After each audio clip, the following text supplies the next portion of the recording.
Hello?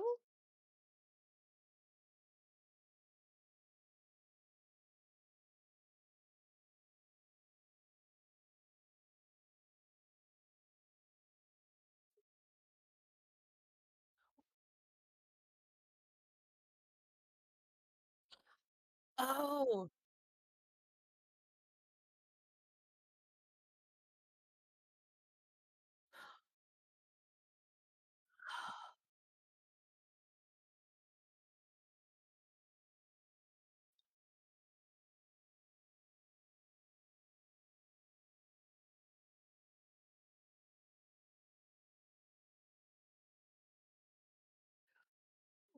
gotcha.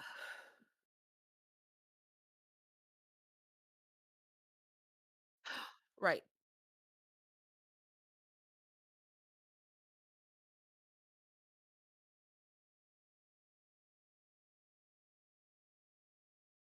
Yeah.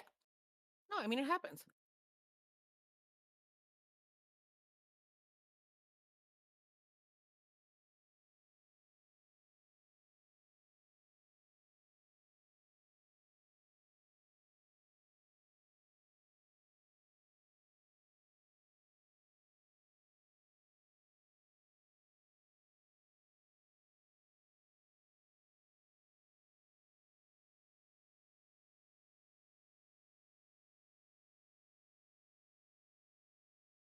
Yep. No, we're good. We're good.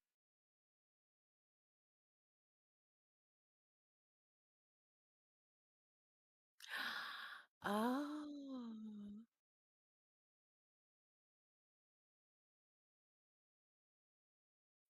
right. Okay.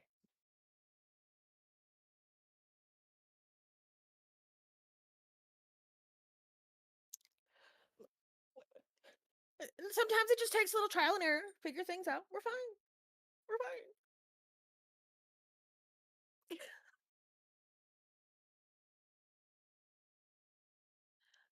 Pab says he hears me, but not you.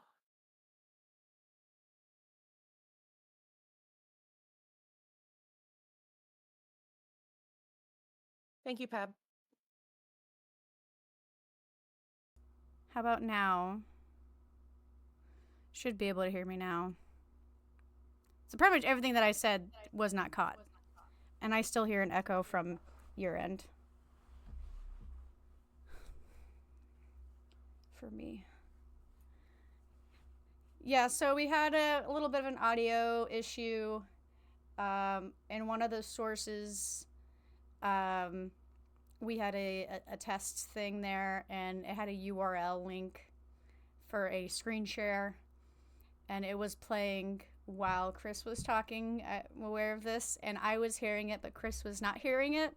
Um, and I had to sit here for like a good solid second to try to figure out where it was coming from. I thought I had a tab open or like something from there that was picking up. It was super crazy and it was driving me nuts. I apologize. You are forgiven. It's okay. Okay. All right. I That that think we was are all back Yes, I to think we normal. are. I think we are back to normal. All right, I'm gonna go back to the screen share here. Let me make sure that it is loaded. Okay. 1 second. Um, because now we don't have yours. I'm wondering if I accidentally. Yeah, I'm trying to fix that, Pab. Do you want me to reshare it? Yeah. Go ahead. All right. Let me do that. La la la la la.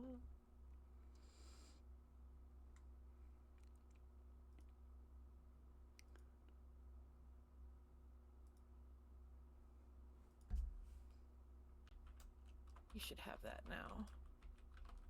Yeah, I have to title it. Show on stream, and I have to move it because I deleted it on accident. Ah, Look, you make fun of me and all my humming. ah. nervous. And this is my brain right now. Lizard, lizard, lizard. Oh my god. Okay. Let's start that over, Kris. Got it. With your segue you have going on. All right. Well, as I had been saying before, technical difficulties. Because we always blame the technology, just so everyone's clear. Yeah. Oh, it's always the technology's fault. Exactly. And I've been in IT for a number of years. A big topic lately has been gun violence. There's numbers all over the place, very depending on where you hear the statistics, because some include certain types of violence with in this category, whereas another source may not. And so you kind of have to look at multiple sources and start looking at where the consistencies are. I did a lot of digging into many sources. There's information that is glossed over, and then there's even some information that is misrepresented, and that could be from in the news media, on social media, all over the place, because it is the interwebs. I took a bit of a dive into the past decade of gun violence. The data isn't, I would say the data is not as high as what is often reported. I will be the first to admit that gun violence at any number is a horrible thing, but when numbers are purposefully inflated to incite fear, panic, and rage, to me, that's where it kind of crosses the line. I don't know how you feel about that, but I agree with you. Absolutely. I don't understand. I mean, I do, because you've got the left and you've got the right, and everybody's trying to get everybody pissed off at everybody else. So, you know, we love this world we live in today. Starting back a decade ago, in 2015, as you can see, there was over 36,000 deaths. And most people will not look at the numbers as they are broken down. Suicides are almost twice that of homicides. And suicides is where it gets very tricky in the statistics, and that's where you really have to dig into the brass tacks and facts. Because while some will break down the unintentional / other sources will include, for instance, suicide by cop, or the accidental, where, I was cleaning the gun, where it was, that's not what they meant to do. They were trying to clean their gun, and, well, they didn't make sure it wasn't, loaded, etc. Things happen. So some sources will include those into a specific category of unintentional or other. Other sources just lump those all together with suicide. And so if you really want accurate numbers, that's where you got to do a lot of digging. Total gun deaths increased by 7% compared to the stable period before that. And what they refer to as the stable period is typically the year prior. But in this case, it was, the numbers seem to be looking at the decade prior as being a rather stable decade overall. And so while the numbers might have gone up and down in the previous decade, they still were within a reasonable number difference. And so 7% doesn't sound like a whole lot, but when you look at the numbers, 36,000, I mean, 10% of that is 3,600. That's still a lot of deaths. There's just no getting around that. Now in 2015, the devastating events that I think stood out the most. We had the Charleston church shooting in June. A 21-year-old male, he was a white supremacist. He murdered 9 African American people during a Bible study at the Emmanuel African Methodist Episcopal Church. That is a mouthful of a church name. The victims included the church's senior pastor, a state senator, and the attack was considered a hate crime, led to widespread discussions about race, white nationalism, the display of the Confederate flag, different things like that. Remember that. Um, the Umpqua, if I'm totally destroying this name, I'm going to apologize ahead of time. Umpqua Community College shooting. That was in October. A male opened fire at this was in Roseburg, Oregon, and killed 9 people, injured 8 others, and then took his own life. The shooter was a 26-year-old student at that college, and specifically targeted a creative writing class. Um, this particular incident renewed all of the people hollering for stronger gun control measures, and it did highlight the increased frequency of violence on college campuses as well. And then the San Bernardino attack was in December. A married couple carried out a mass shooting at the Inland Regional Center in San Bernardino, California. There were 14 people killed, 22 others injured, and it was during a holiday party for county employees. The FBI later classified the attack as an act of terrorism. The perpetrators, the husband and wife couple, had been radicalized. I'm going to be honest, I don't know how they figured that out. Hmm. Um, and I think in those situations where they're talking about the radicalization of one or more people, uh, I think it would be better for us as a country to know the how. Like, were they involved with a group online? Was it a local group? And I'm not saying they got to tell us how to get to that group, but I want to know, was it an online thing? Was it an in-person thing? Because as communities, how we're going to be able to protect ourselves is that knowledge. Because if we know that it's online, well, we can be a little more, pay a little more attention to different topics and such that might come up, be it in chat rooms or on forums, etc. But if you don't tell us, we don't have anything we can fight against. So, and while I get that that probably is a no shit comment, but it really is. Um, and so those three are, like I said, probably the ones that stood out the most to me. Um, and as you can see, they're all over the place. We have one that's racism. We have another one that it doesn't seem to have any true, like, really huge um, reasoning. And then we have a third one that's considered a terrorist attack. Like, people will try to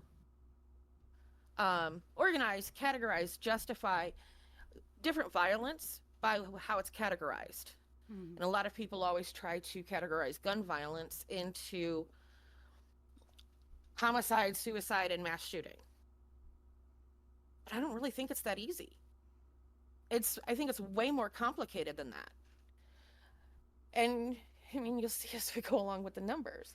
In 2016, the gun homicide rate was 25 times higher in the US than in other high income countries. Think about that. So for every shooting collectively in the other high income countries, there was 25 in the United States. And so by high income countries, this means we're not looking at third world where there's already fighting and wars and everything else going on.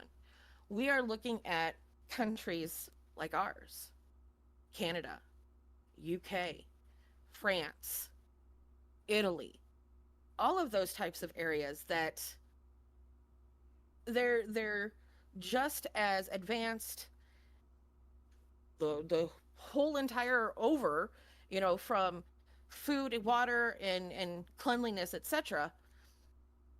We're all on the same level. And they collectively 1/25th of what we have. Hmm. Why? Granted, some people would say that it's because that we have more guns here, but I don't know that that's the total answer either. Um, gun suicide rate 10 times higher in the state in the US than it is in other areas, same areas. And I think with suicide that tends to go in um I personally think it is differences based on areas of culture, things like that. Um and Pab, is that just for the year? Because I wouldn't be surprised if that's just for the year.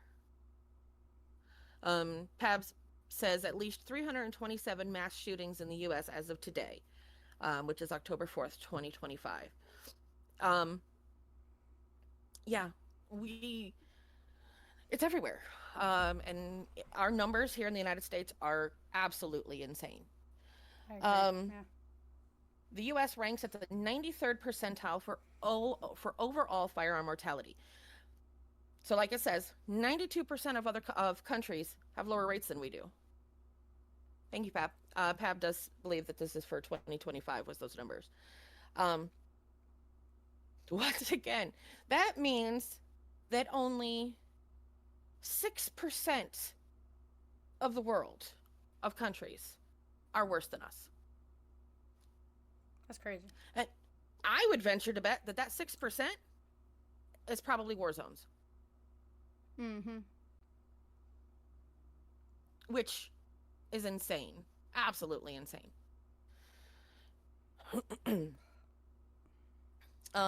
In 2016, here was the breakdown of per 100,000 people. Mm. This was the gun violence deaths. And this is just fatalities. All the numbers today are fatalities. There was a death, a body hit the ground. This is not somebody got shot and they survived. This is literally just deaths. Because if we started uh, looking at gun violence as a whole, where it included injuries and deaths, the numbers skyrocket. But you can clearly see that there are gaps between us and Canada, Australia, France, and Germany are the highest of the rest of the countries listed. Hmm. That's insane. And the That gap has continued to widen every year. every year.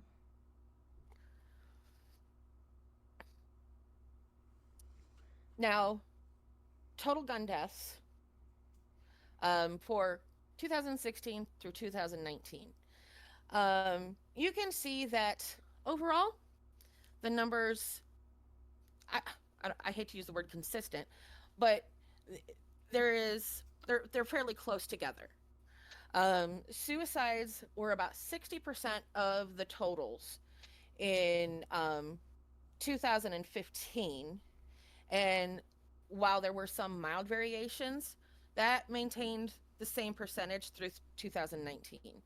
Um, now, homicides, they maintain consistency all the way through, hovering about 36 to 39%. Um, and then if you look at the bare numbers, it's clear to see that the suicide, it's almost twice that of homicides. Does that make it okay? Absolutely not.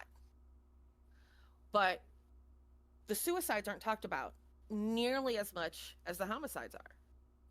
And I have an issue with that because I think that suicides are just as devastating to those families.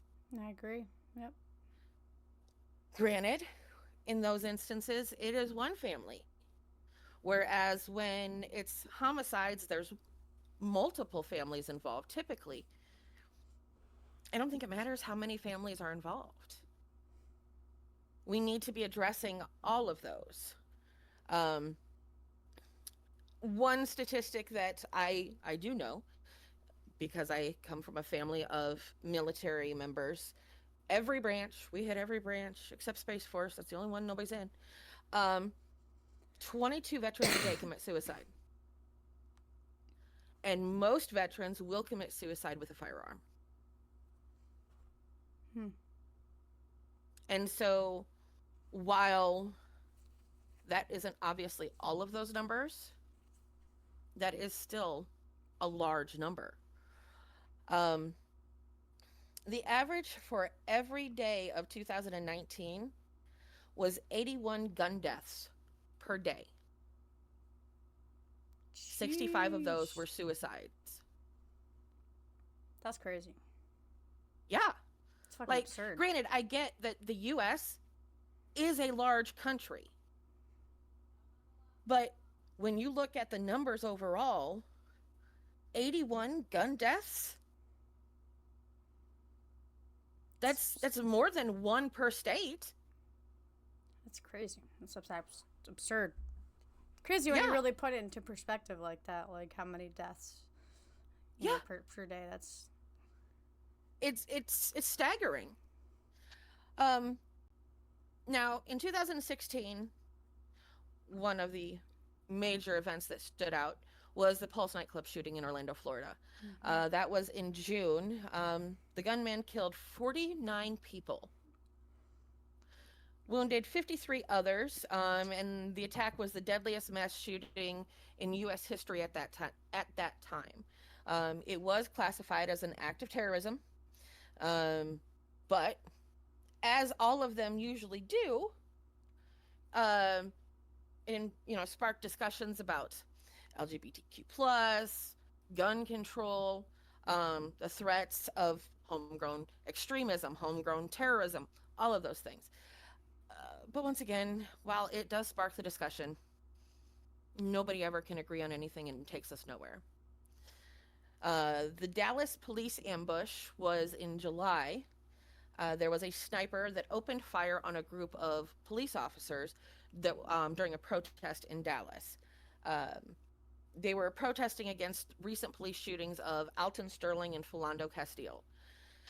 The shooter killed 5 officers, injured 9 others, um, also 2 civilians. Um, you're right. You're right, Pab. Um, Pab says suicide, while terrible, is not the same as pointing a gun at randos and killing them senselessly. You're right. But people want to justify all of their decisions based on homicides, and they're saying that that is the gun violence. Unfortunately, you can't erase part of the statistics and still have the math. Um, I understand that with statistics, there's outliers. When you're looking at the standard bell curve, which I hated statistics. Don't come at me, math people. I'm sorry, I hated it. I'm not a math person. Uh, but when you're looking at the standard layout of statistics, you take the ones that are too extreme out. So if it's too extreme high or too extreme low, you remove those because those are the exceptions to whatever it is you're looking at. But just because it is a suicide, that doesn't make it different because it's still gun violence. I mean, yes, it's gun violence against yourself, but it's still gun violence. And I don't think that enough areas are looking at all of the numbers as a whole. They want to incite the fear and the panic because if they just tell you that there were 14,000 homicides because of gun violence, that's the only number you're going to know. Or if they tell you that even if there is 38,000 deaths from gun violence and all they talk about is homicide, what are we going to naturally think? I think what is a good thing to resources to look at is statistics that give a clear breakdown of each category, not just suicides, homicides, and unintentional. There has to be Right. categorized on rather if it's hate based, against a specific organization, groups of people, an attack against minority, a true definition of terrorism. Because I think a lot of things can be like uh, the Luigi. They classified his act as an act of terrorism. Yep. I personally don't think that.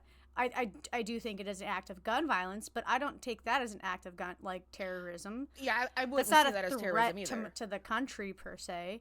Right. It's a threat nevertheless, but I think the classification of the specific gun violence needs to be more classified and talked about more. So I agree with you on that. The one caveat that I will say is that if we are wanting to have more specifics like that, then we need to have more of a standardization of reporting, of which there is none. Every state can report things differently. Every organization can report things differently. Every law enforcement office can report things differently. So while you might have one state that does break it down into acts of terrorism, mass shootings, etc., you might have another state that just says, okay, all of these were suicides, all of these were homicides, and all of these were clusterfucks. But there's no breakdown. There's no information. And so that's another problem, is how is information shared? How is it distributed to other organizations? Because there is no national standard, and we should fix that. That really needs to be part of, quote, gun reform, because otherwise we're not going to have proper numbers and proper statistics. I think having a clear definition helps. Like, what would you then define as gun violence? Who, me? Or yeah. For me, gun violence is where any act, any illegal act of, it could be theft, it could be breaking and entering, anything like that, that directly involves a gun, where the firearm is used as a threat, as a way to stop someone, etc. Now, granted, even in self-defense, a lot of those still have to go through some sort of court process, because it has to be proven that it was actually an act of self-defense. And those should be included. If there is a death because of someone acting in self-defense, that should be included. And we should have that number of homicide by self-defense. But we don't. Okay. They have to report it. And I think I follow you on that, yeah. I mean, they have to report it. They have to investigate. And many times it has to go in front of a judge at the bare minimum. This way that they can prove that due process was done. But why don't we have that information? It's nowhere. I mean, I'm sure that if we dug into the different states and the different law enforcement offices, I'm sure we could find it. But that's how they tie up the system, is they don't give you all of the information, and they know that people will never have the time to go digging for it. And when I say the suppression of information, I know exactly where you're going with that. Suppression of information. And when I say they, I am not talking about any specific political party, because they're all guilty. They both sides use the topic of gun violence. I had an act, sorry. They use the topic of gun violence as a volatile point to get people riled up for their stance against the other side.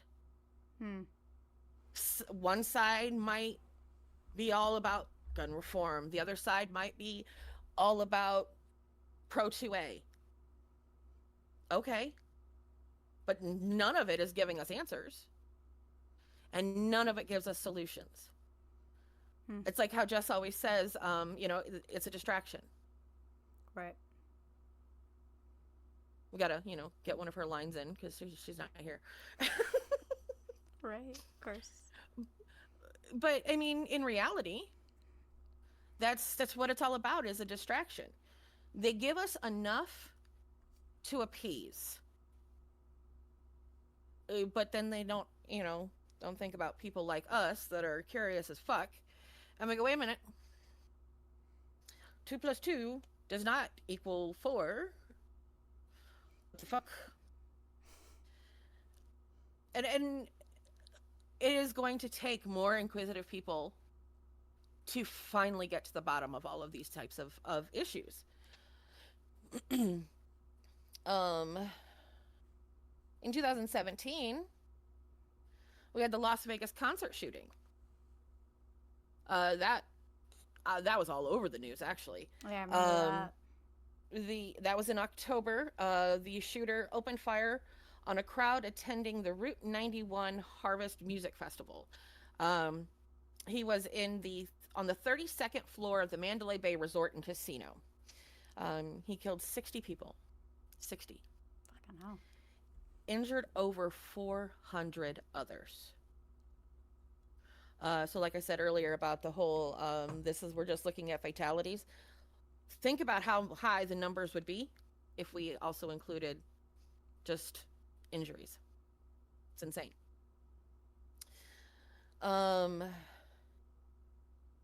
That was what they considered the deadliest mass shooting in modern U.S. history. So at that point, that exceeded Pulse nightclub. Once again, it led to more debate on, in this instance, it was the use of bump stocks. That is a specific device that allows semi-automatic rifles to fire more rapidly. So, once again, everything incites more debate, but we get nowhere. No changes are ever made. The Sutherland Springs church shooting was in November. Gunmen killed 26 people, injured 20 others at the First Baptist Church in Sutherland Springs, Texas. And this is where it kills me. I mean, granted, all of the deaths do kind of hit, but the victims ranged in age from 18 months to 77 years. Wow. So there were children. This particular event involved issues of domestic violence. And of course, they started talking more about how domestic violence should affect someone's ability to purchase firearms. The shooter did have a prior conviction for domestic assault, and in reality, that should have prevented him from buying a gun. However, this is something that I will probably talk about 11 times. Criminals do not follow the law. That is why they are a criminal. I mean, it's literally the definition. Yeah, it definitely does not stop. Does No, not no, stop it them. doesn't. You could put 3,000 laws about guns on the books. Mm-hmm. And a criminal who wants one bad enough is going to get one. Yep. Where there's a will, there's a way. I don't care what anybody tells me. Well, if we make it more difficult, they'll just go someplace else. Yeah. And there's so many ways to buy guns without it being registered. There's so exactly. many. So many. Well, and depending on their circle, of people they know, etc., somebody could get it for them. Absolutely. And that's just as disturbing, but and I mean, those two, once again, I'm highlighting the ones that I think are the ones that stand out the most from each of these years. In 2018, We had the Parkland school shooting in February. A former student killed 17, injured 17 others. It was at a high school. The survivors are now known as the Parkland students. They became activists for stricter gun control laws. They organized for the March for Our Lives movement. Uh, they're trying to be more active and being more proactive about all of it. Um, but once again, I don't think our government is. I hate to say it, but I don't think our government wants to make the changes because as long as there is gun violence, there's always a distraction. Hmm. They can always count on gun violence to be a distraction. Yeah, consistently as in this day and age in 2025, every other day there's a shooting Yeah. here at this college, there's a shooting at this church, there's a shooting. It's really is absurd. It from a viewer standpoint, I'm so desensitized. This is the part that makes me sick. I am so fucking desensitized that it does not shock me. And that's where I fall. I have my own conspiracy with it. The more desensitized the populace is to violence, the more The easier it is to commit more. and the easier it is to control a populace. Yeah. Once they start being able to control people in that way. But that's a topic for another time. Conspiracy theory. Yes. Write that down so we can For have that for sure. another podcast. The Pittsburgh synagogue shooting was in October of 2018. The gunman killed 11, injured 6 others. Once again, an attack of a white supremacist and anti-Semitic violence. It was the deadliest attack on the Jewish community in U.S. history, and it did highlight the rising threat of hate-fueled violence, which I have issues that it took that to, quote, rise the threat of hate-fueled violence, because why didn't the attack on Pulse nightclub cause just as much of a rise? So it's one of those where they use terminology specifically with gun violence to incite rage, and then to incite I want to say a divide, because you have people that like us are going to be like, it's all horrible, like all of it. It doesn't matter if it's black, white, yellow, green with purple polka dots. It doesn't matter. But then you have others that they only find it truly horrible when it affects others like them. And yeah, it's we have such a lovely, lovely society. It's crazy. It absolutely is. Absolutely. In 2019, we had the El Paso, Texas Walmart shooting in August. The gunman opened fire at a Walmart store, killing 23 people and injuring 23 others. The shooter did confess that he was targeting Mexicans. He had published a white supremacist manifesto online. And the attack was investigated as an act of domestic terrorism. Once again, prompting more conversation about white nationalism, online radicalization, gun violence. And once again, nothing was done. They did a lot of talking. They've done a lot of talking over the last decade. Ain't none of them done shit. The Dayton Entertainment District shooting. This was actually just within the same 24 hours as the El Paso shooting. The shooter killed 9 people, injured 27 others, and the attack occurred at a popular nightlife area in Dayton. Proximity of 2 major shootings in El Paso and Dayton put the issue of mass gun violence at the forefront of all the news. And once again, more talking, Once again, nothing done. Now, 2020, COVID, lockdowns, gun deaths, so my. It really was a deadly trifecta. We did have the nasty COVID, um, you know, the biggest pick me girl since the Black Plague. Uh, as you can see, gun deaths absolutely rose. Um, in prior years, probably 10,000 or more lower for all of these numbers. Uh, but the the epidemic and everyone being locked up at home um, definitely was. I won't say I won't say it was a major contributing factor, but it absolutely was at least a contributing factor. Suicides were about 53%, but homicides jumped up to about 42%.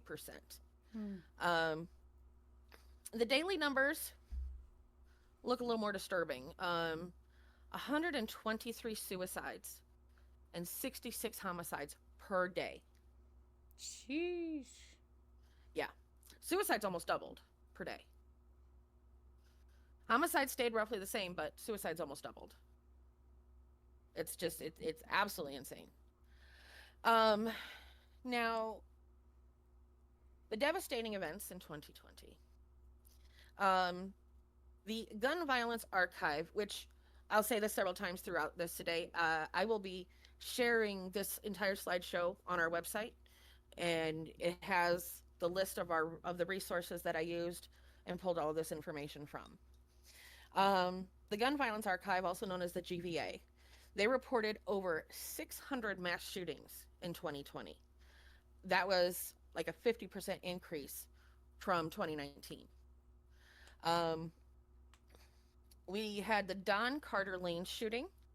That was in December. The gunman opened fire at a bowling alley, killed 3 people, injured 3 others, um, and the they believe that the shooter, who was a veteran, um, no, active duty. He was active duty. He just selected something at random. The concept of, he just threw a dart at a map. I'm not saying that's specifically what he did, but he literally had no specific purpose. There was no MO, there was no agenda. It was just that place. That was it. The Williamsburg massacre was also in December. A woman killed her 5 children and then set the house on fire, committed suicide. Yee. Yep. Um, Absolutely horrific situation. And the family that was left in the wake, it, I'm sure it's devastating for them. Because these were 5 children. Right. And she just, her entire family gone. That's crazy. And by setting fire to the house, even if she would have left an explanation, not that there could be an explanation, but if she would have even said something, it would have gone up in flames. So, the family that is left has nothing. They don't know why. They don't know what caused it. Nothing. Hmm. That's sad. We don't know if it was a mental health break, or if there was some threat that she felt that this was the only way out. We don't know. And that's where it becomes even more difficult, because all of these are tragedies. But when you have a tragedy that you can't pinpoint anything about, it makes it even worse. Because how can you prevent future things? How can you help people with similar instances, similar situations in the future, when we don't know why this one happened? And so that does become, I don't think it's a talking point enough, me personally, but that has been talked about a little bit, just in my opinion, not enough. Um, 21 to 23, um, the overall gun deaths started to decrease, um, but suicides started to increase. Um, from 21 to 22, the decrease was very minimal. You're looking at probably less than 1%. But then we have another 3% decrease from 22 to 23. So while that's not huge percentages, those are how many lives that were not affected that, from the year before. To me, that's a win. When those numbers go down, to me, that's a win. Suicides, however, um, those those definitely went from 53% in 21 to 58% in 23, which that's been the highest number ever recorded. Gun homicides, they did surge through the pandemic, but have been on a fairly steady decline ever since. Suicides seem to be on a constant increase.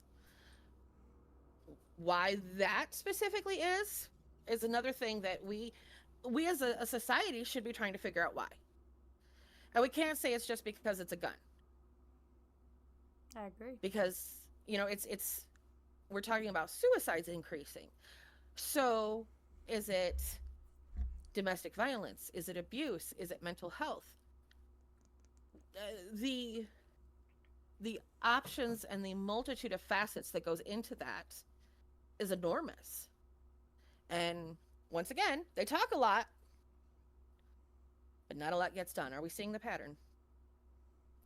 It sucks, but that is the pattern. Now, this is the top 5 states with the highest gun death rates, and this is per 100,000 people. I gotta admit, I was surprised to see Wyoming in the top 5. I'm also surprised. But then I started thinking about it. If you have 100,000 people in an area this big, but you have 100,000 people in an area this big, while the numbers are going to be similar as far as per that 100,000, they can have a chance for more, like Mississippi. Mississippi is highly populated, so is Louisiana. And so I think what's different is Wyoming is they have their populace is spread out. But then that tells us that they are having more deaths from gun violence. And while people are like, well, it's, Mississippi is still higher, but that's per 100,000.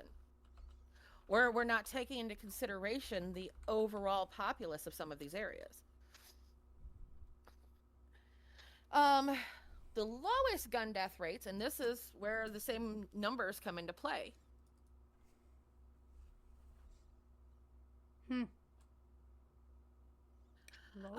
R-dubs. Hi, Jess.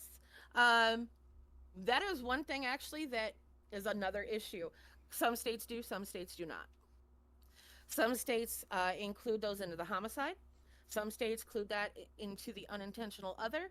And some states don't include that into the gun violence rates at all. It goes back to that we don't have a national standard for reporting.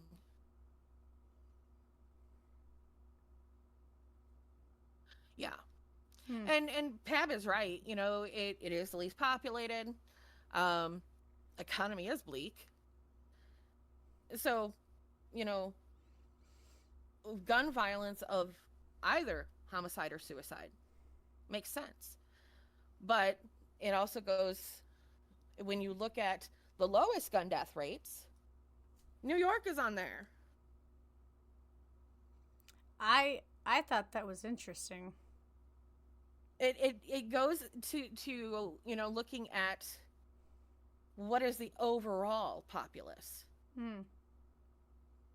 If you have a state that only has 100,000 people in it, I'm just using that as a number, uh, but lots of people are doing gun violence because, say, suicides. Um, but then you have a state like New York that's got a bajillion and a half people. Those ratios are different, Yep. and so that I think is something that really does need to be considered when looking at some of these numbers. Just said I remember when growing up, all we heard about was gang and gun violence in New York City. Yeah.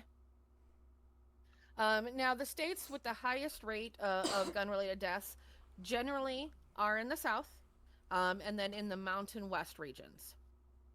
Um, it seems like those states have less restrictions for gun laws and usually higher rates of gun ownership.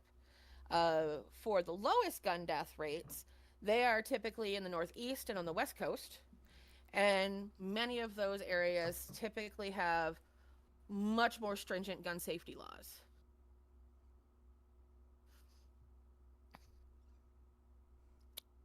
This is specifically homicide. Not a not a single person in the history of ever is surprised that DC is at the top. Mm-mm. But when you look at the amount of people that not only live there, but then commute to DC uh, for work, working on the Capitol, all of those kinds of things, there's a lot more people there overall. Um, Once again, we've got Mississippi, Louisiana, Alabama. They're in the general, overall gun deaths. And then suicides, as Pab had put earlier, economy is bleak. Wyoming, top of the suicide rates. Wow. Which, and Alaska's another odd one to consider because how many people actually live there versus It can be depressing because of because of the light ratios and sun and things right. like that. Like seasonal depression is a really hardcore thing. Oh So yeah, I'm but it's not also not a necessarily surprised about Alaska for suicide. but it's also not a highly populated area either. When you look at the size of Alaska versus the actual number of people that live there, Mm, it's yeah, it's major difference compared to a lot of other states. agreed. Oh, my daughter brought me a sweet tea because she loves her mom. um,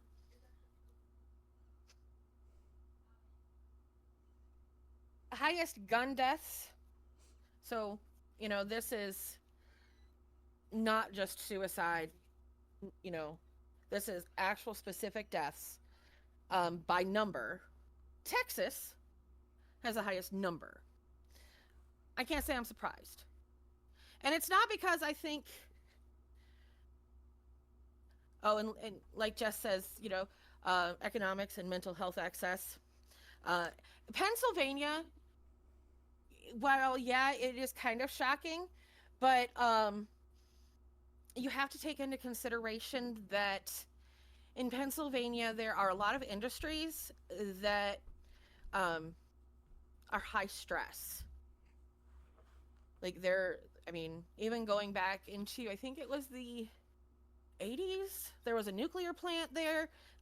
So there's a lot of, because it's, right there. Yeah, steel, very easy access for ports, shipping, all of that. People come in from all over the country to work in some of these companies. And so, yeah, you're putting together a lot of different personalities, I guess is probably the best way to say it. But Texas, look at how large Texas is, first of all. And then when you look at the fact that Texas is usually, um, well, pro gun is an understatement typically for Texas. So I'm not surprised that that number is as high as it is. I am kind of surprised that California is on there. And the reason I'm surprised by that is simply because even though while I understand that California is large, there's a lot of people that live there and there's a lot of violence overall. California has a lot of strict laws and regulations Yes, they do. on anything dealing with firearms. And once again, like I said earlier, criminals don't follow the law. But you can't tell me that all of that is because of criminals. It's not. The laws of statistic probabilities, all of those deaths are not going to be just because of criminals.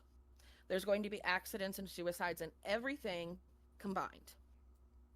So, yeah. Florida and Georgia, I'm kind of ambivalent on. Like, I'm not surprised either way. I'm coming from my native state, Florida. I'm not surprised about that. I mean, there's a reason why if you look up Florida Man on YouTube, we're well known for the craziness that goes down there. So, and okay, so in defense of your, birth state, home state, do you understand why that is such a thing for Florida? what do you think? Because Florida has the laws about actually revealing the information of court cases and charges and all of those things, whereas some other states don't. You're right about this. You were very right And about that's this. why Florida Man became such a thing. You are very right about that. I sometimes are smart. Sometimes. Not all the times.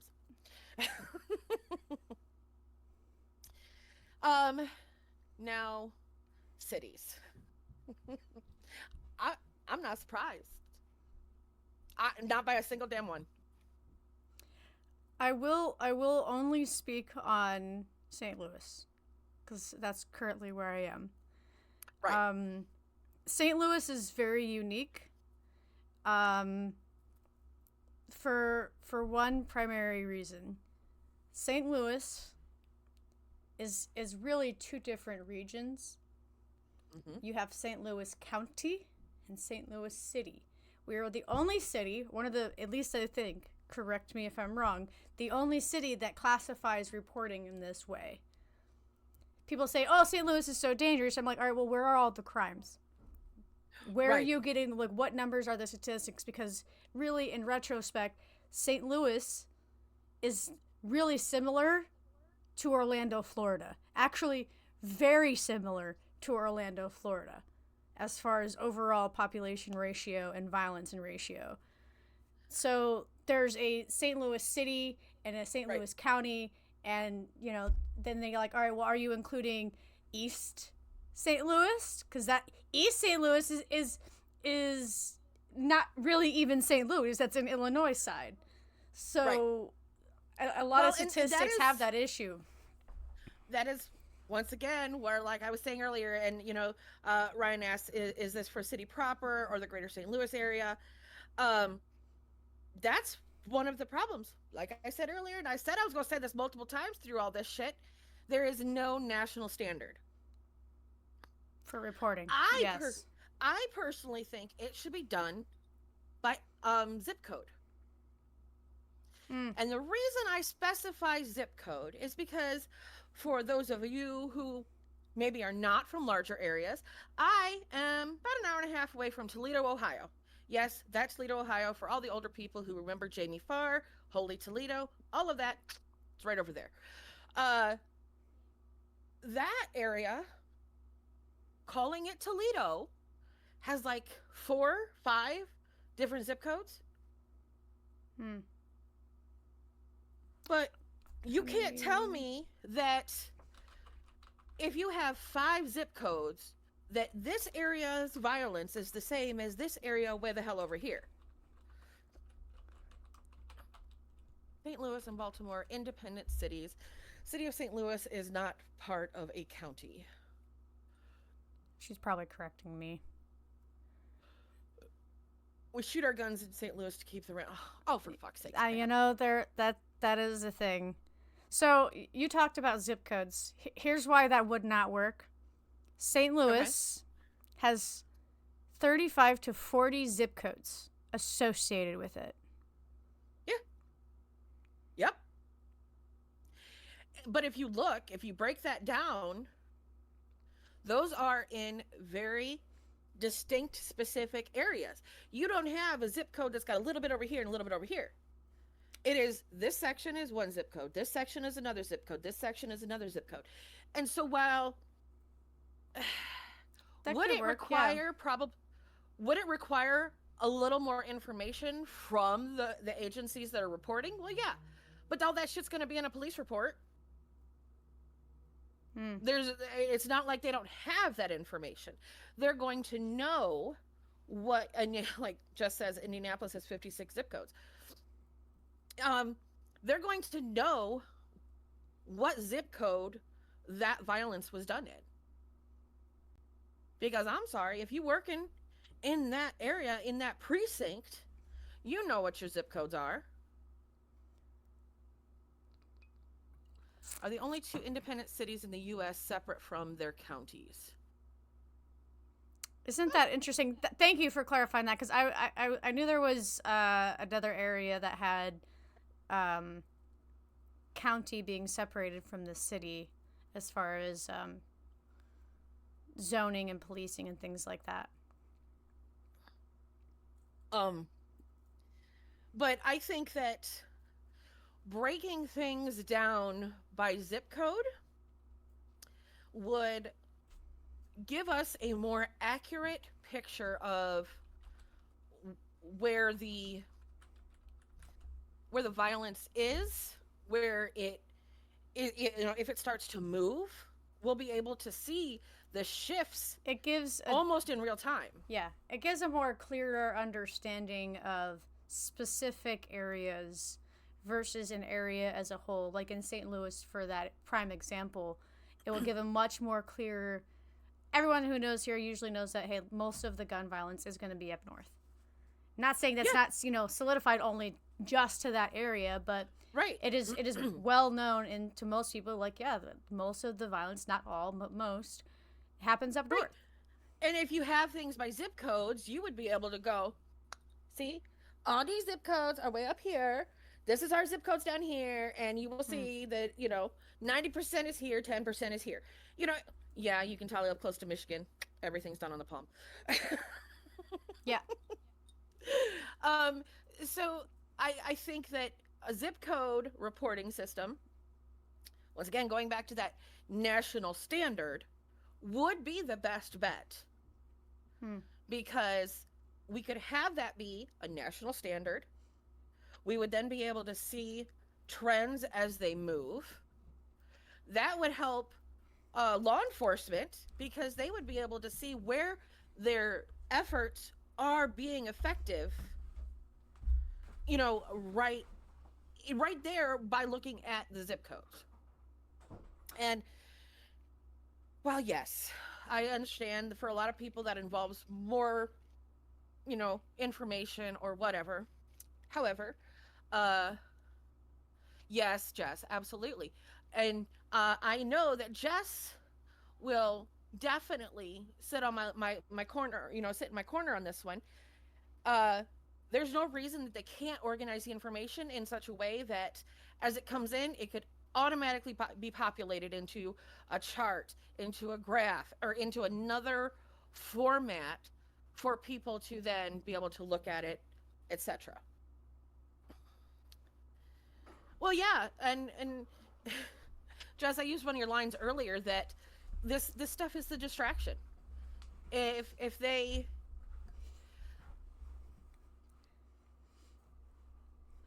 I don't understand why. The ease of entering information. Yeah, your guess is as good as mine. You figure it out. We'll both know. Because none of it makes sense. I could teach my daughter, who is not anywhere near technically savvy as I am, I could teach her in an hour how to create a system that all you have to do is enter stuff in and it will repopulate all of that information in an easily digestible format. Mm. And she hates data. Like not not our data, data as in numbers. Like Data as in numbers. I know what you're getting at. Yeah. like I had to specify. Like she hates that stuff. She's like, I don't want to do it. Tough. You got to learn. Like, I'm sorry. So, yeah, like the fact that there isn't, and they want to keep talking and keep talking and keep talking with no changes, it just goes into more reinforcement of the fact that this is all for a distraction. Hmm. It's a diversion. Um, Cities with the lowest gun violence rates. How California's on there twice, kind of crazy to me. But I don't know. Those are maybe San more. Jose. I got family over in San Jose and San Diego. People in Hawaii have a tendency to be very laid back. I'm not surprised it's on here on this list. Yeah, I'm not surprised either. I'm also I surprised about New York, New York. Me too. But like I said earlier, it goes when you start looking at the total populace of an area. I think that. Well, Jess, I think a lot of it is Jess says what changed in New York City, because the '80s was at the top of the list. It's freaking wild to Jess. I agree. Um, we had talked about earlier about when you look at the total populace of this area versus this area. When you have the same number of people in a small section in, say, New York, that in Ohio would be in a much, different area. The numbers are going to be different. The ratios are going to be different, which is once again, I think, why it would be better to go off of zip codes, because overall, zip codes typically are very similar, in like the number of houses at least, or the number of mailboxes, etc., because it's done that way to make things relatively simple for the post office and the entirety Right. of USPS. Mm-hmm. So if we were to look at things based off of zip codes, we are going to have closer numbers as far as populous areas. And I think that would be way better of um, a graph, It's much really, more to efficient. understand where the dips and everything are. So, there's that. Uh, and with the cities with the highest gun violence and the lowest gun violence, that is including homicides and suicides. Okay. So, and I have 3 slides full of sources here. Once again, I'll make sure that we include this. Yeah, when I was looking at the numbers, Jess, Chicago was kind of in the middle of everything, literally on all of the stuff. It might be a little higher in one, a little lower in another, but for the most part, it was right around the middle for everything. And I know this, we went over a lot of information, but once again, that's why I'm going to be making sure that this slideshow in its entirety will be uploaded onto our site. It's important for us to right. Pab says shout out to San Diego and San Jose. I'm gonna stop sharing that, make things easier. Yep. I think it's very important for us to keep this as a topic. We need to not let politicians decide when to talk about it and when to not. because they want to talk about it anytime that they need a distraction. Mm-hmm. And we need to not allow that to be how they do it. We need to be pushing our politicians to have standardized reporting systems nationally, and look at all of those things, because everybody wants to talk about gun reform. Okay, but what's talking about it going to do? There's a lot of levels when it comes down to this. And I think at its core, no matter which people decide to issue, here's what I think. I think I agree with you. Having a standardized thing, instead of leaving it to the power of each state, we do need to have a uniform discussion. I think at its baseline, us as a country need a baseline of how gun reform looks like. What does that look like? And we need to have a standard at that. And then if states want to go above that, that's fine. But I think at the bare minimum, we need to have that. And a lot of states don't. I don't think this should be based on state. I think it should be based on a federal level. I don't think that we've had the capabilities to show it as state. I also think that it is a much deeper topic. I don't think, this is my perception, I don't think it's a matter of gun reform or gun laws.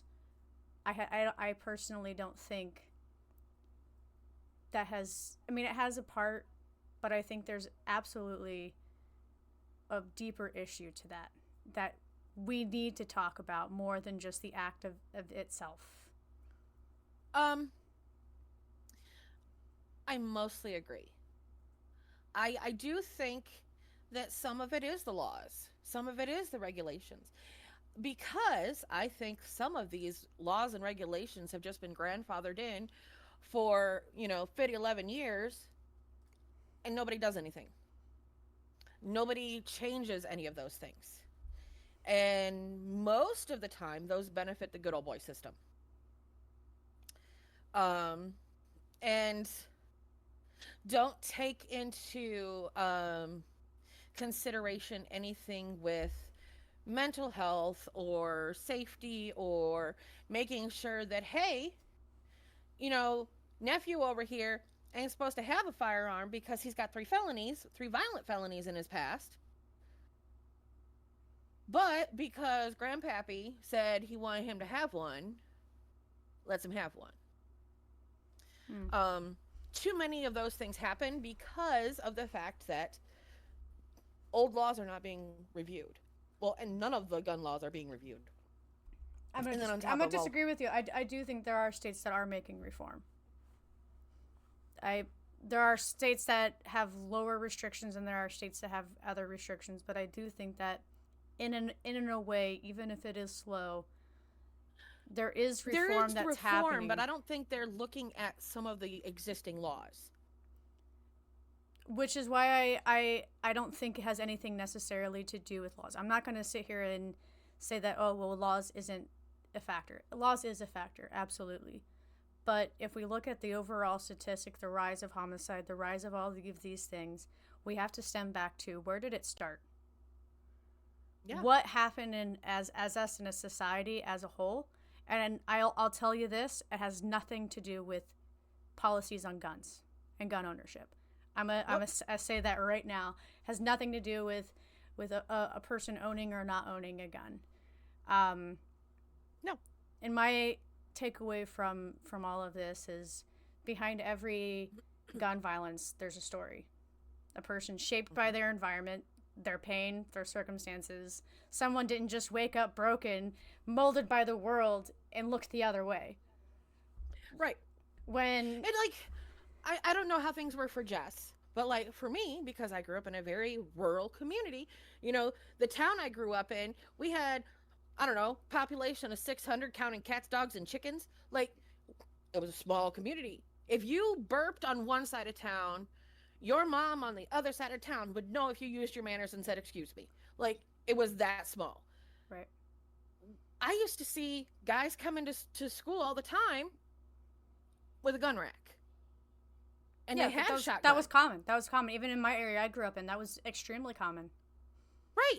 It's not And nothing to do about owning guns. I tell you that now. well, yes, but that's what I'm saying is, people want to try to say that, that was the culture that led to.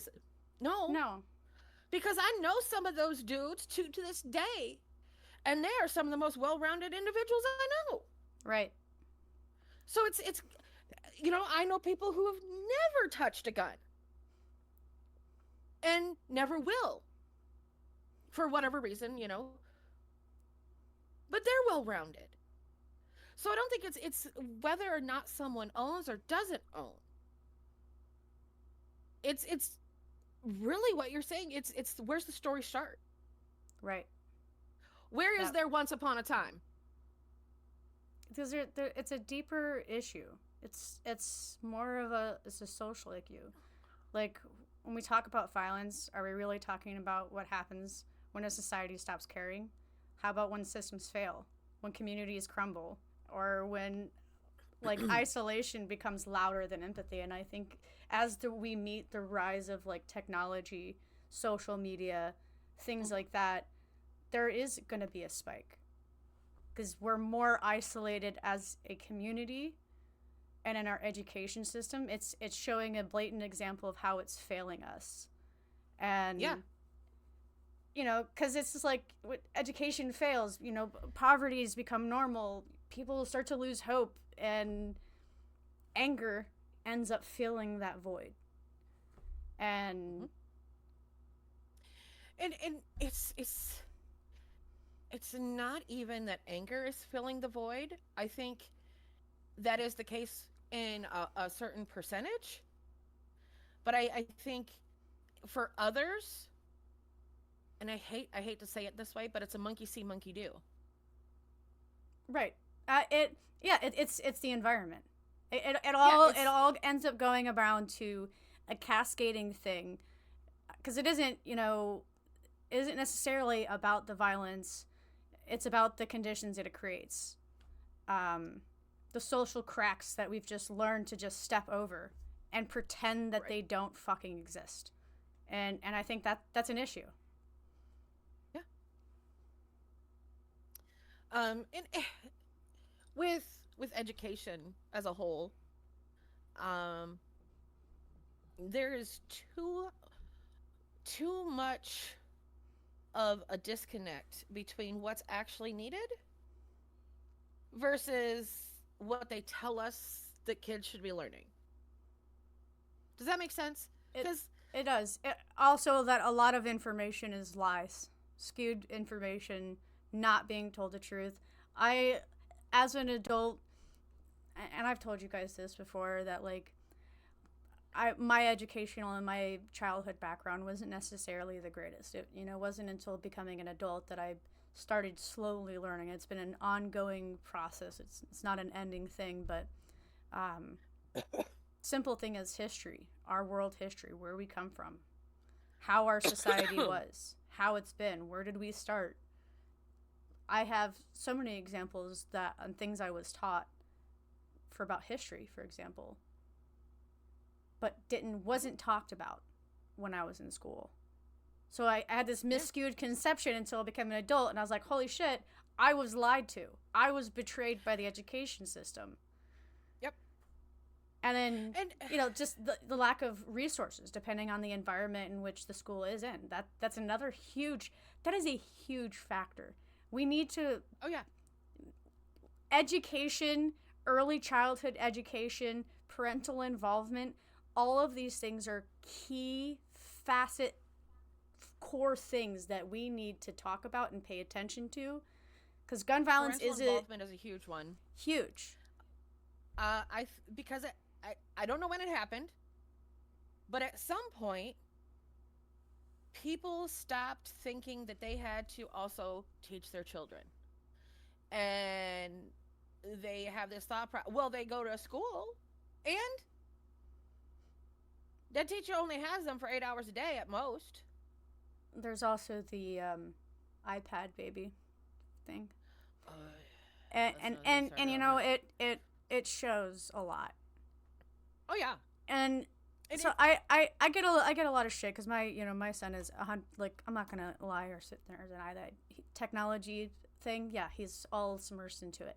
However, yeah, he has a really strong relative understanding. I taught him to read by the time he was 4. I made sure he knew how to yep, count, all those things. By the time he reached preschool, he was way above his peers, which put him into a whole nother like bracket. And that, like, as a parent, I still think yeah. to You this had a day proud mom moment. that is the biggest accomplishment I've ever done, and I've overcame a lot of things, and that to me was the absolute biggest accomplishment. And Hmm. I've been doing a lot of these studies on cognitive reasoning and things like that, and social issues, and relearning things and learning things that was left out in my education system. You know, Well, and like for me with my daughter, um, she turns 18 in less than 6 months. And one of the things that, you know, I talked with her one time and she's like, I'm like, are you ready? And she's like, hell no. I'm like, what's wrong? She's like, I'm scared. I don't want to be an adult. I'm like, what are you scared about? And all of the things that she was afraid that she was going to have to do, the child already does them. hmm, Like, I have worked with her since she hit her teens, really. I started, you know, just spoon feeding it to her a little bit of, okay, so this is how we, plan a budget. This is how we meal plan. hmm, And when we meal plan, where are we going to shop? Where are we going to get groceries? yeah, All of those kinds of things. How to look at sales.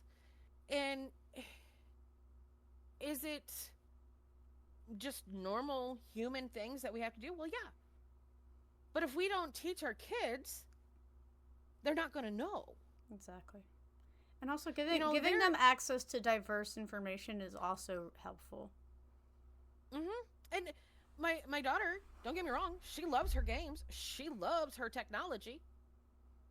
But this child has no problem calling her doctor office when she if she needs to make an appointment for a checkup because she's got to get checkups regularly. She'll make her own appointment.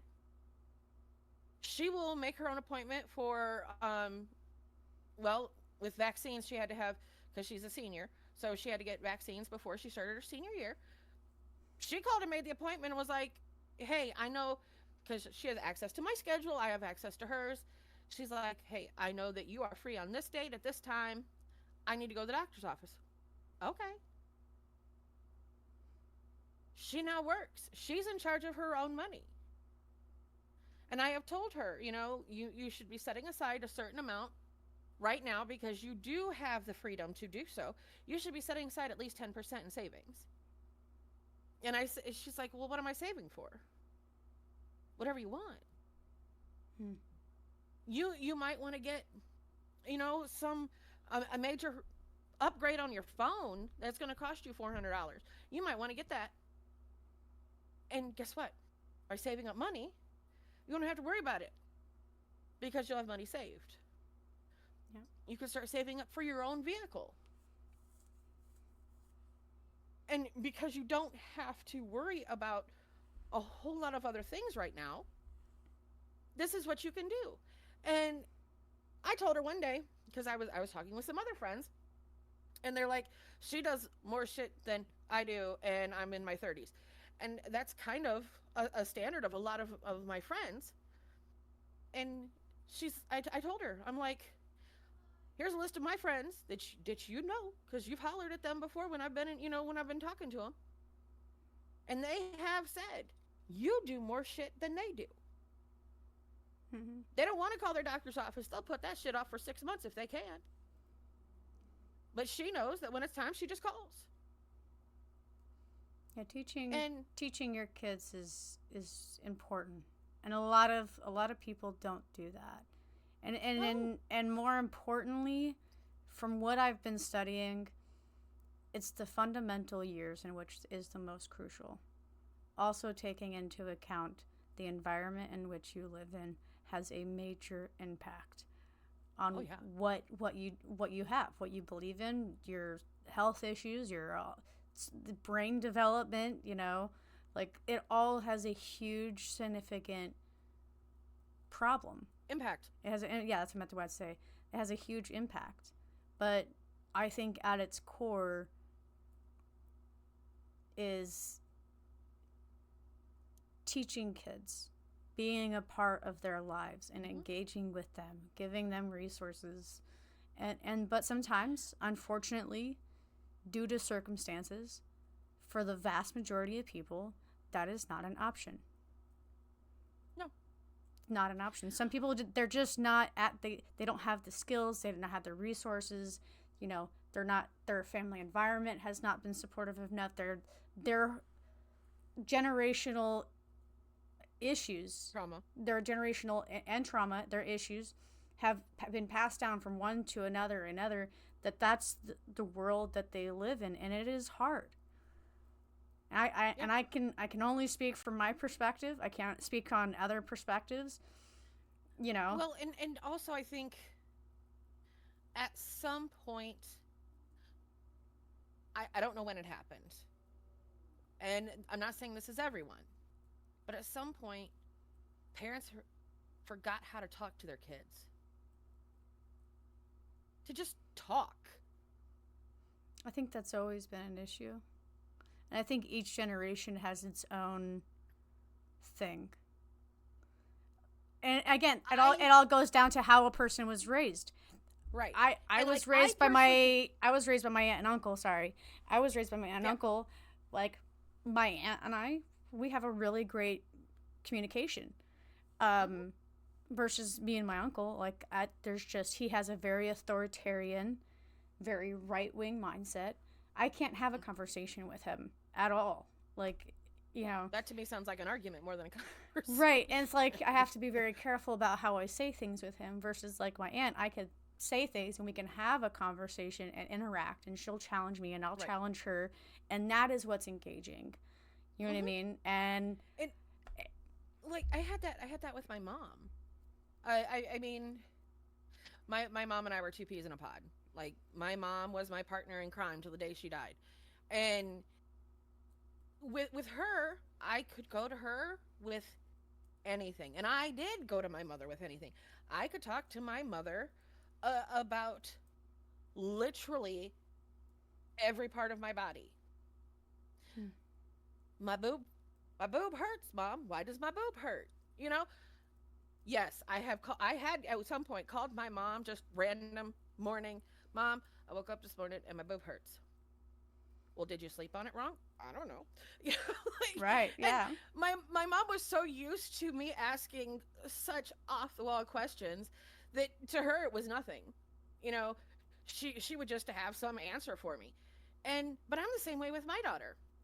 Like, there are nights when I get up from my computer and I go in my room, and I walk into my room and there is a mini-me laying on my bed waiting for me to go in there to talk to her.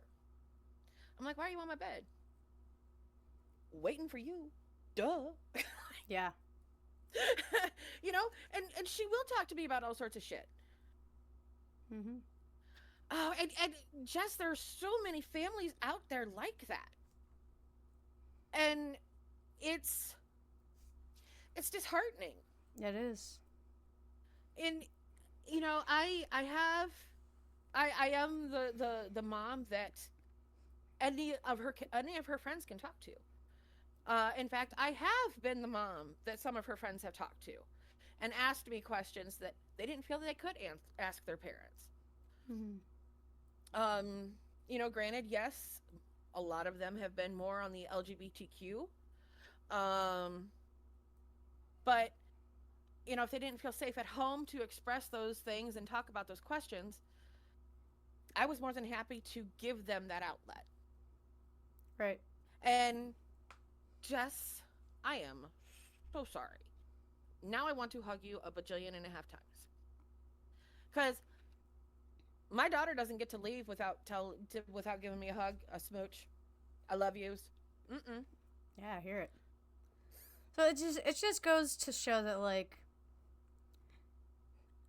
yes, policies need to change, but in order, like, we have to find a place to start. We don't start with, I don't think we should start with the policies. It's going to start with people, the conversations and understanding. And in the moment we start, the moment we stop pointing fingers, it's like it's everybody else's fault. And we start listening and having conversations, you know, the real weapon against violence isn't control, it's compassion. Yeah, absolutely. I think, I will say that the only thing that I think that should start with all of the policies and all of that is how we've said now a dozen and a half times of national standards. Yes. You know, and that's everything from the reporting system, the information that's reported, to the definitions. You know, because if we're going to say that this is a homicide by gun violence, having it clear defined, yeah, absolutely. Right. And so I think that that actually should be done first. And the reason because once we have those definitions, we will then have a much easier time being able to go into the back end of all of the nasty muck and mire that is back there from all this shit and start using the compassion that not everybody has and start trying to fix the problems. I agree. I also think there should be a national laws on gun reform. It shouldn't be left to the states. Each state should. I don't think it's so blatantly clear that we don't have the capabilities and capacity to make a well-rounded laws per each state. I think it just needs to be, we need to have one standard, and you could always do more stricter than that, but I think one standard needs to be uniformed across the board. Oh, yeah. Period. Along with everything that you just said, in conjunction with everything you just said. I think I should have prefaced all of this stuff tonight. Let's break up the states into separate countries. Oh, God. Jesus. No. No, you can't. No. You want 50 different little toddlers running around? The fuck is... No. No, we can't trust that. We can't be trusted as a unit, let alone by ourselves. Hell no. But like I should have prefaced all of this tonight by saying I am a card-carrying member of the CCW world. I have a concealed carry weapons permit. I have gone through all of the stuff to have that. I have fired guns. I had one in Florida. Missouri does not require one, so. But I also don't carry. I don't carry in the city. Well, Missouri is constitutional carry, isn't it? Mm-hmm. Yeah. Now, granted, I do live in Ohio, and with Ohio, because of a lot of the requirements for having a CCW, all but 13 states have reciprocity with Ohio. Yeah. And for those who don't, go ahead. Those who don't know what reciprocity means, because there might actually be people who eventually watch this in the future. Reciprocity is where, if you have the CCW from one state, you are allowed to have it be the same standards in another state, and vice versa. The 13 states that do not allow it, it is because they have stricter guidelines than Ohio does. And Ohio's got some pretty strict guidelines. But either they don't allow concealed carry, or they have different requirements. Like California has different requirements for magazines and all of that, like how many bullets can actively be in the gun at any time. Whereas a lot of other areas don't. I think New York or New Jersey is another one that has a similar thing. Is they're limiting the number of bullets that are allowed. But and so, like, I've been through all the safety. I've been through all of that. And I'm even sitting here with all of that as a background, saying shit's broken. And there, I know there's going to be somebody out there, some right wing NRA individual. I'm going to be nice. Uh, I'm not usually, so write this down. Um,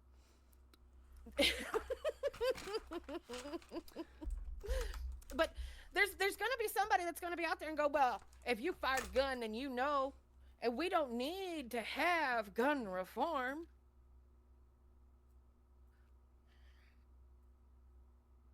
There's no standards. And let's be real. Let's be real. Some of these people don't have standards in any other aspect of their life either. So, You're not wrong about that. what that mouth do? Hurt your feelings. God.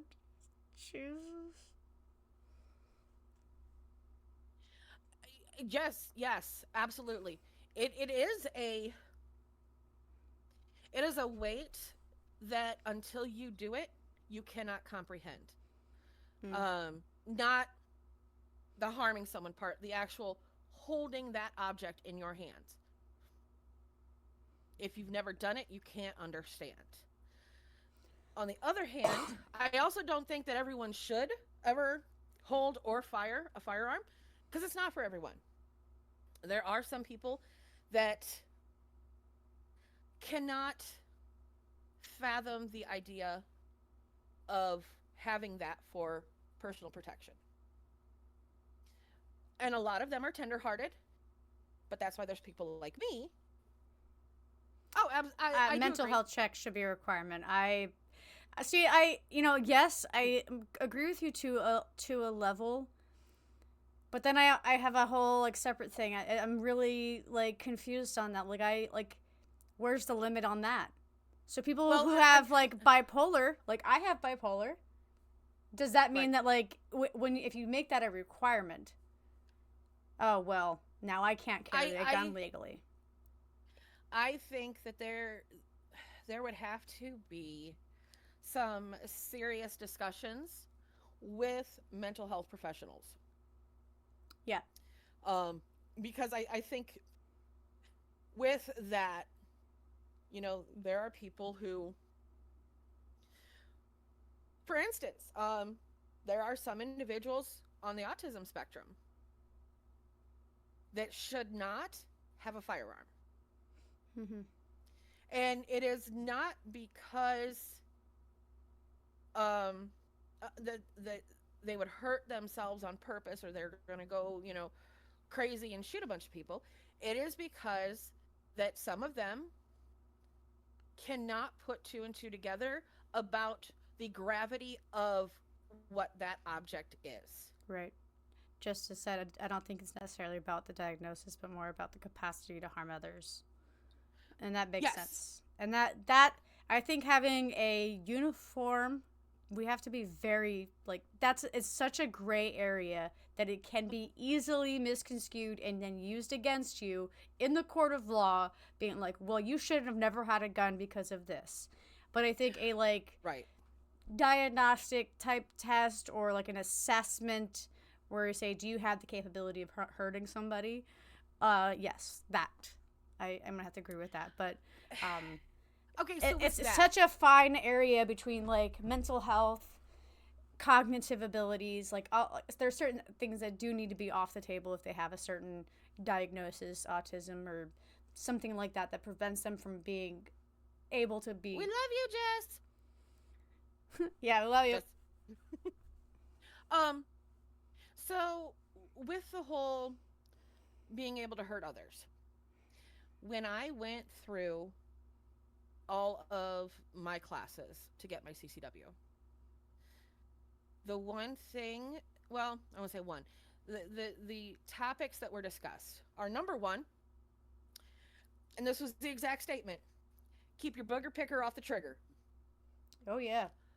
Okay, that makes sense. That finger Absolutely. don't go on that trigger unless you're ready to fire. Right. Number two, do not point a firearm at something you're not willing to destroy. Yep. I don't care if it's loaded or not. Do not point that firearm at something you're not willing to destroy. Yep. And always treat a gun like it's loaded. Well, there is that, yes. Um, and then number three, if you are going to be using this for personal protection at any point, can you, without hesitation, fire to protect you and your family? So that does mean hurting someone. And I'm here to tell you, let someone try to come in and hurt my daughter.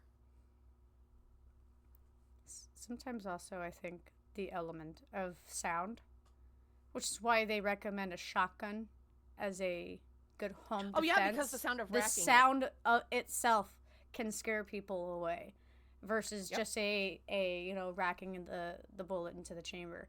Because in my gun, I always have one loaded at all times. It's always loaded. Period. Because I don't want to.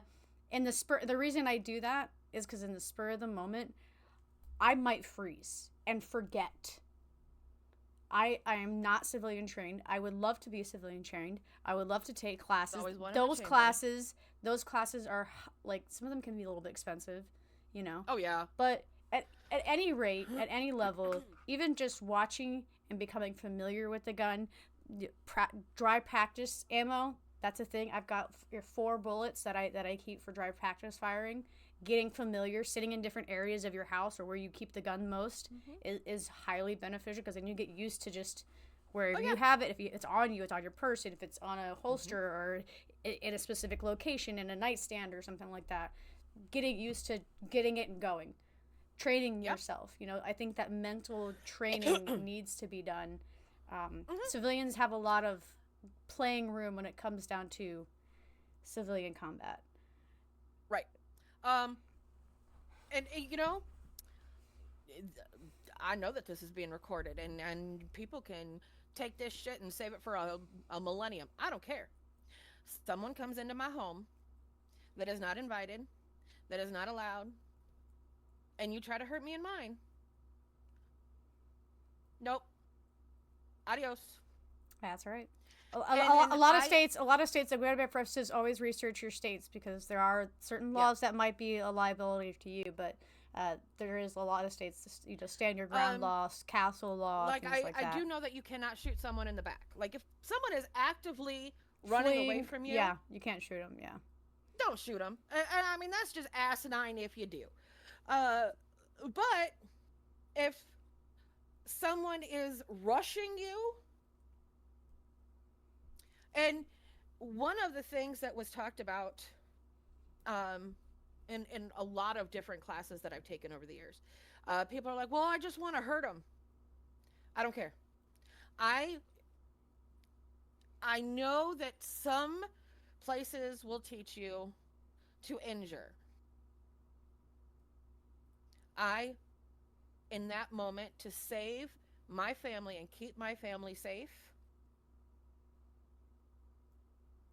2 to center mass. I will double tap to center mass. Yeah, because you don't know how that person's going to react to adrenaline.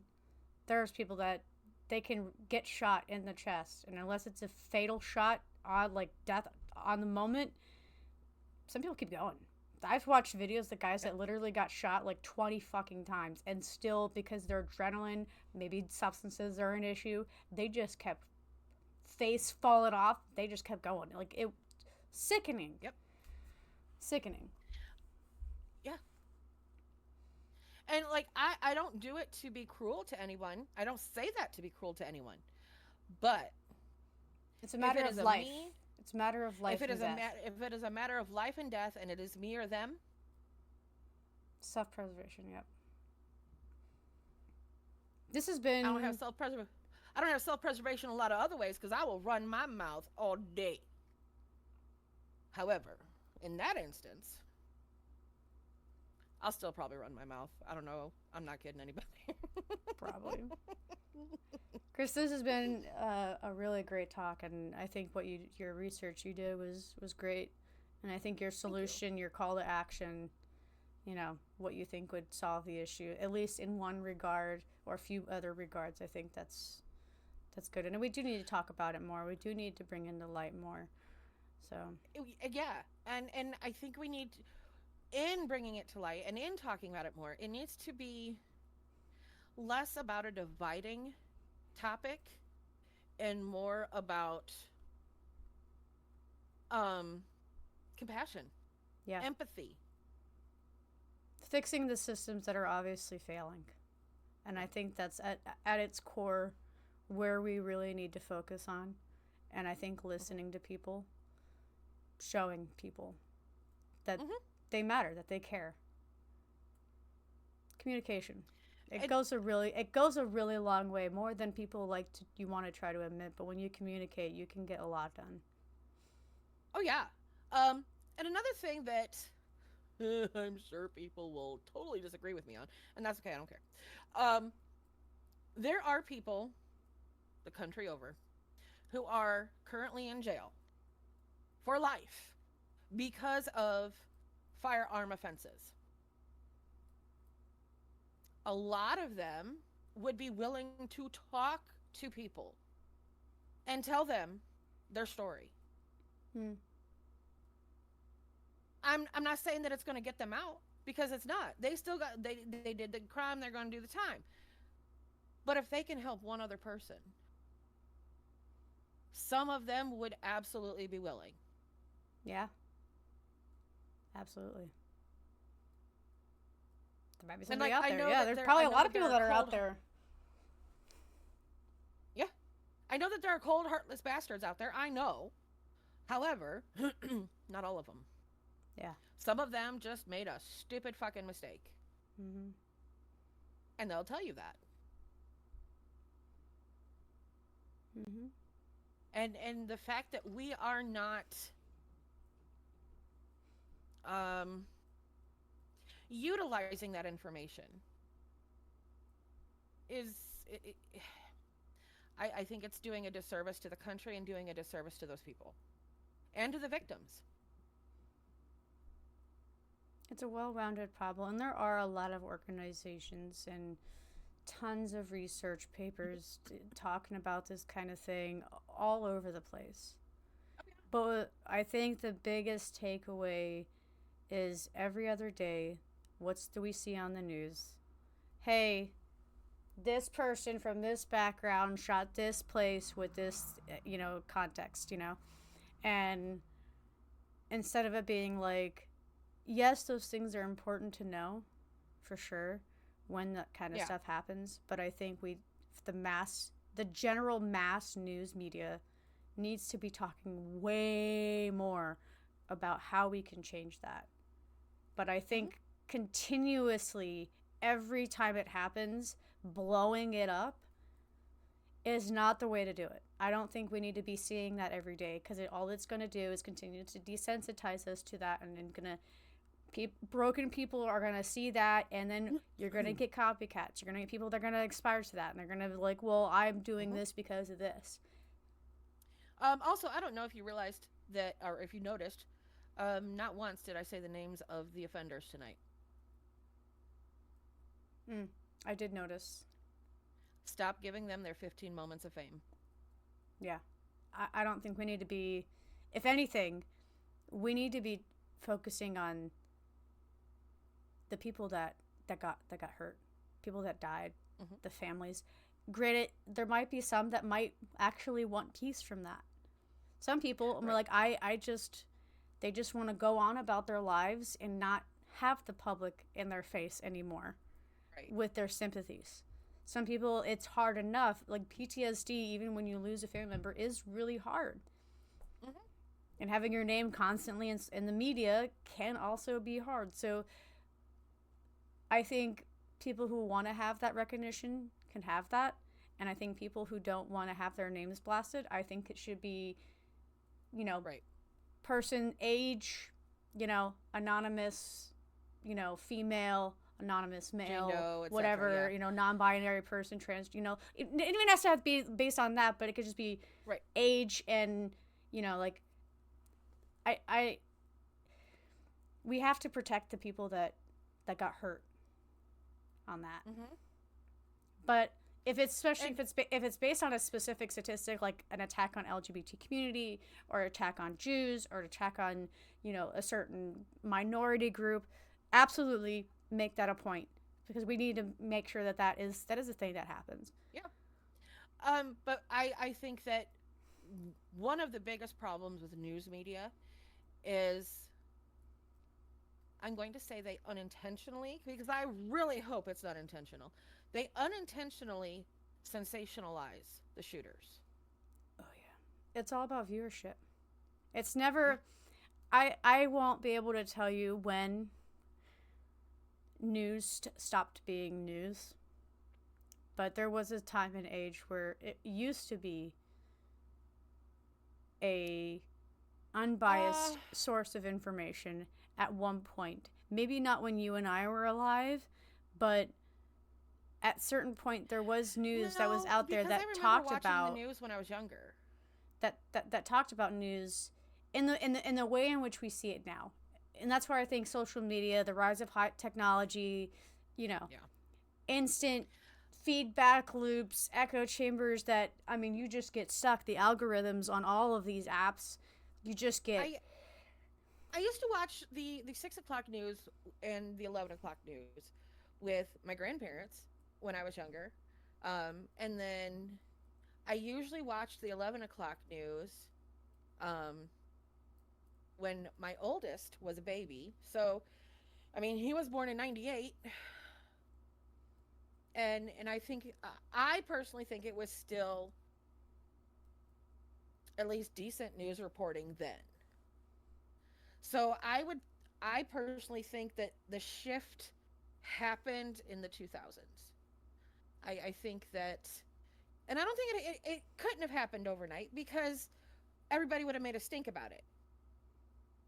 hmm, I think that it was a gradual change. 9/11.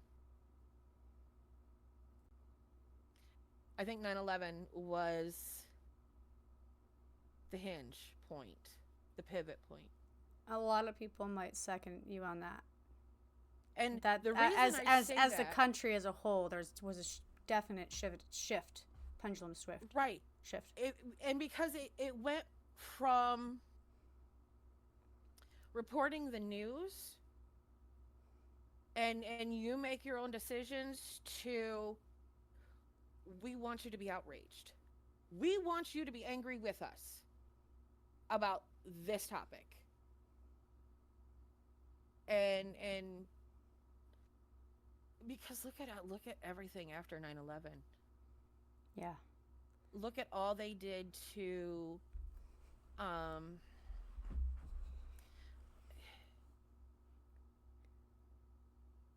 I don't know how to word it, but yes, it brought all of us together as a country. Granted, it didn't keep us together, but it brought us all together. But I think because they saw that it did that, is why they then continued to keep doing it, and it just got worse and worse. And then now it no longer does that. It does not bring us together. It divides us. Granted, it might bring this group together and this group together, but there's still this divide. It's putting everybody into groups. Yeah. The more we are in groups and classifications, the more that there can be a divide, the more there can be a separation. But I'm now interested, and I'll have to make a mental note of this because now maybe after this I might do some of my own little research and figure out at what point in news history did it actually start. Where yes, I'd be interested. I'd be there interested in might what you be find. a news thing, and then like one person that's in that news segment might have a particular leaning viewpoint, and then this view, I mean, everyone had their little segments on news anchor shows, like Mm-hmm. talking with this specific person and their take, and like you have your 60 seconds with this person or whatever, um, Right. but I'm really intrigued because I think yes, I think that was a pivotal moment, but I also think that there's things that went beyond that, like before that. Oh yeah. There has to be something in which. So now it all is relative. It all is important. But I'm definitely interested in learning the statistics on that, some more further research and when that started, because at this day and age, there's so many sources out there, so many different mainstream networks, local networks, social media only, like just on TikTok, like under the desk news, for example. That one guy, I can never remember his fucking name, that pops up where he says breaking news. We got this new thing. That white guy. Which, ironically, I was just thinking about this. I had never heard or seen him on social media until certain events started happening. And then he blew up on social media. So I don't know the correlation on that. I'm just speculating. But things like I things would like very that. much be interested to see what you come up with.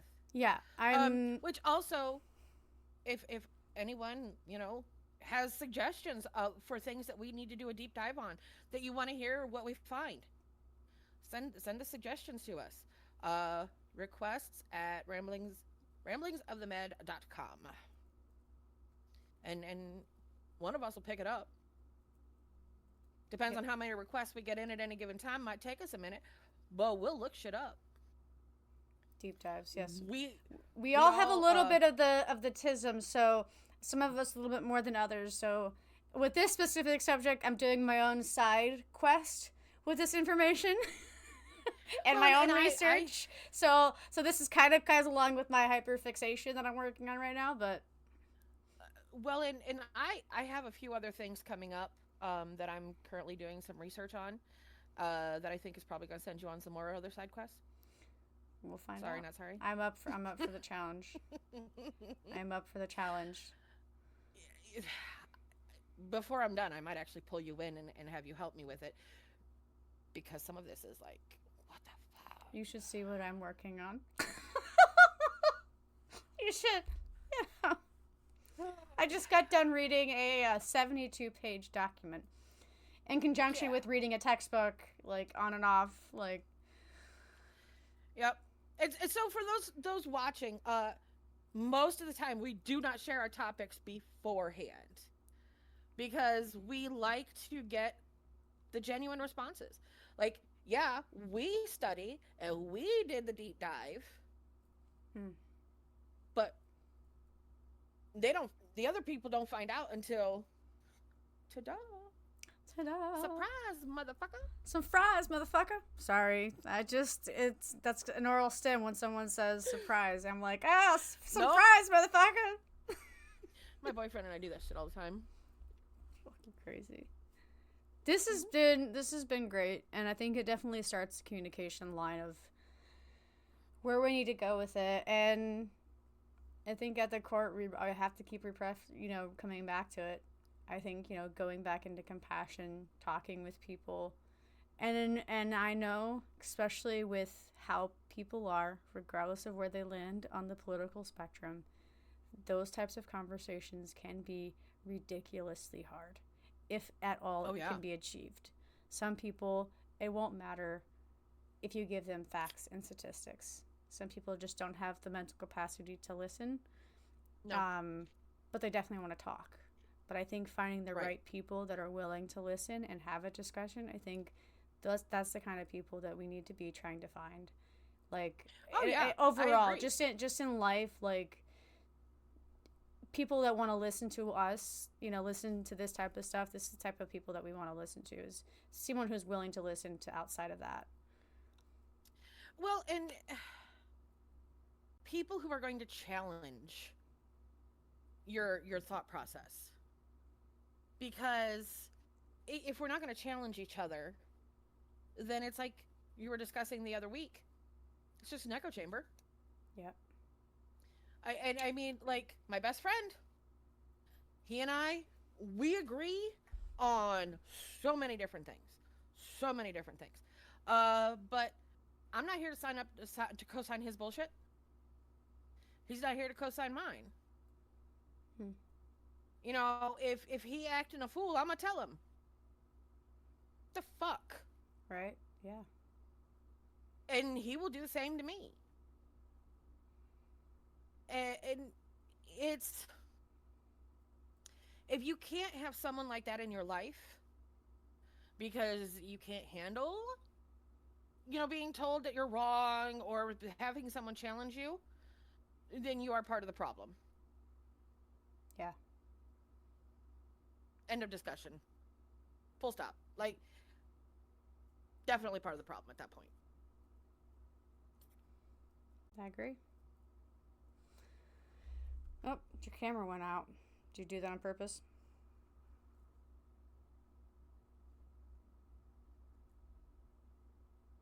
Kris, are you still there? Did I Yes. lose? Okay, just want to make sure I didn't lose you. Well, this has been great. I think we're just hit the 2 hour mark here. Let us know what you guys think of this, and if you have requests, go ahead and do the request. I don't know how to do the sliding on the screen thing. We don't have the fancy stuff that Jess has. I have to. That's my fault for not doing more. That's neither here nor there. But join us next time. We look forward to seeing you guys. Bye. Yep. Bye. Hey guys, thanks so much for tuning in here at Ramblings the Mat. If you want to find us again, go ahead and follow us on Blue Sky, Spotify, anytime, anywhere you find your podcast, we're probably there. You want to tune in live next time, just log in to Twitch, and we're on YouTube too. We're literally everywhere. Ramblings of the Mat. Thank you so much for tuning in, and we'll see you next time. Get some Z's, bruh. I'm a potato.